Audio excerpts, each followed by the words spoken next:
I'll tell you what. People can tell when you're acting. Let's say not lying. Everyone knows the standard phrase. When the patient says, "Doctor, I'm worried about my abdominal pain because my father died of bowel cancer," what's the phrase we say? "Oh, I'm sorry." And that's it. You've shown sympathy. The box is ticked. Next session. But people can tell, honestly people can tell. When you have time on the wards, everyone will be sympathetic. And everyone will be nice. And everyone will be smiling. But when you do A&E, and it's 3 o'clock in the morning, and there's a 2-hour waiting time, and the manager, who's not a clinical individual, is on your back, telling you to clock the next patient, and that patient is coming in a state on a Friday night that you don't want to hear about, try to keep your sympathy there. Guys, try to be patient with that patient. Try to show interest.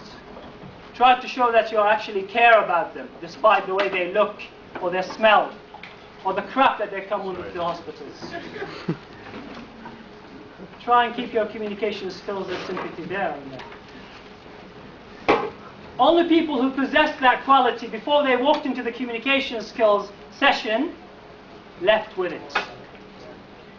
Communication skills sessions failed to teach us 5 years at St. George's to be truly sympathetic and caring. It failed. They couldn't convince those people who are simply not interested to be interested. They failed. 5 years. And to be honest with you, you can't. You simply can't change the individual. If you're giving them 9 to 5 lectures about genetics and physiology, and then once a month communication skills, and then you expect that person to be caring, empathetic, sympathetic. You can't. And as healthcare professionals and as doctors, I hope you realize that you actually need to possess that quality. We need to be sympathetic and caring. It's part of being a human being and part of being a doctor.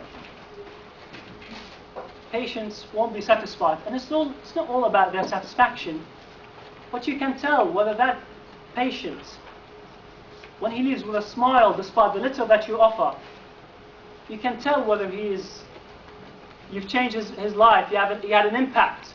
And if you're interested about money not having an impact on people's lives, then I have to say, I think you've chosen the wrong degree. It takes many years to get to that 100,000 consultants salary. And during those 10 years or so, if you don't enjoy it, and if you don't think that doing an A&E shift from 5 till 2, from 8 till 8 is worth doing, you'll probably attend the next conference organized by some of our colleagues about alternative careers, not medicine. So it's for your own good, that if you're going to enjoy the next 5 years of medicine and the next 20, 30 years of your life, we need to be sympathetic, we need to be caring. So what are the genetic lectures and physiology, they don't teach us about caring and sympathy, and the communication skills fail as well. So what is it? To be honest with you, it's quite impractical for me to suggest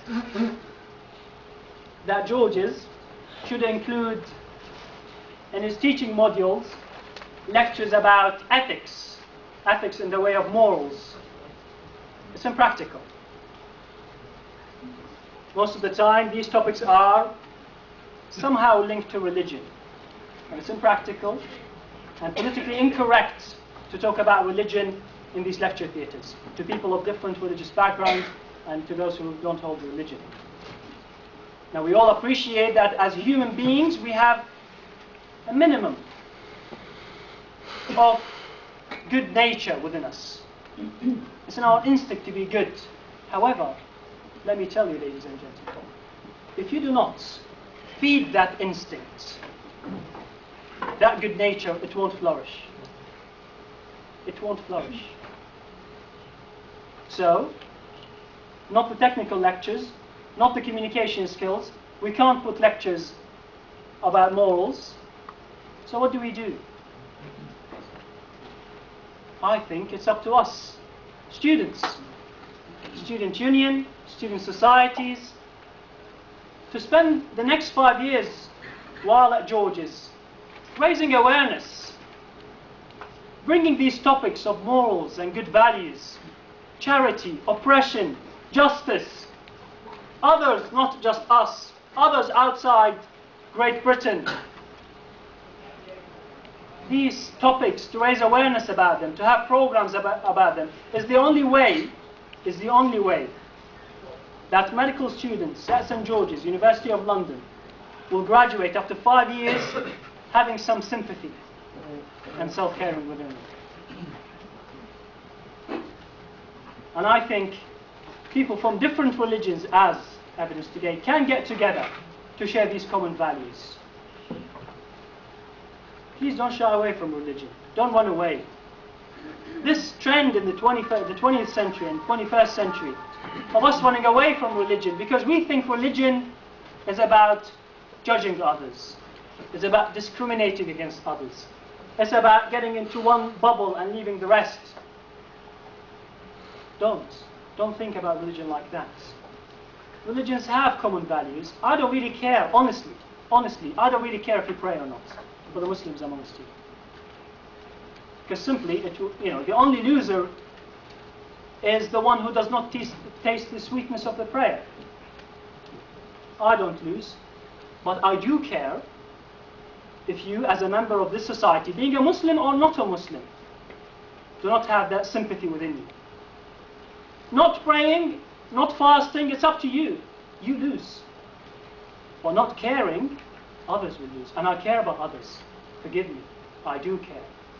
So I care about my colleagues and the future doctors of this country to be caring and to think about others. And make use of this opportunity. I haven't met a single graduate from any university who did not look back at their university lives and they said, man, I wish I was there again. I wish I was at George's. Honestly. Probably think, man, no exams, independency, money, work, no one to tell you what to do all the time. Well, it's something you guys are, you're about to miss once you graduate. Guess what? You'll have money, you'll have freedom, you'll have time, but you will miss the people. I swear by God, you will miss the people around you. It's an opportunity to be in a university in a multicultural society like Britain, like London. It's a good opportunity. Make use of these opportunities. The month of Ramadan is one of these opportunities. The month of Ramadan is one of these opportunities, in which whether you are a Muslim or non-Muslim, you can learn from this opportunity.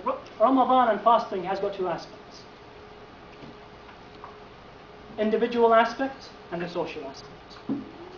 Individual aspect, some of you have experienced it. That's a self-discipline, strength, patience, self-control. If you don't practice, it's up to you.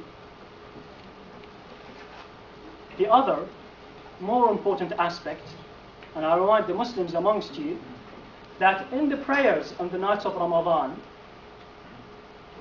the Prophet's prayer that we are encouraged to recite, they all remind people about who?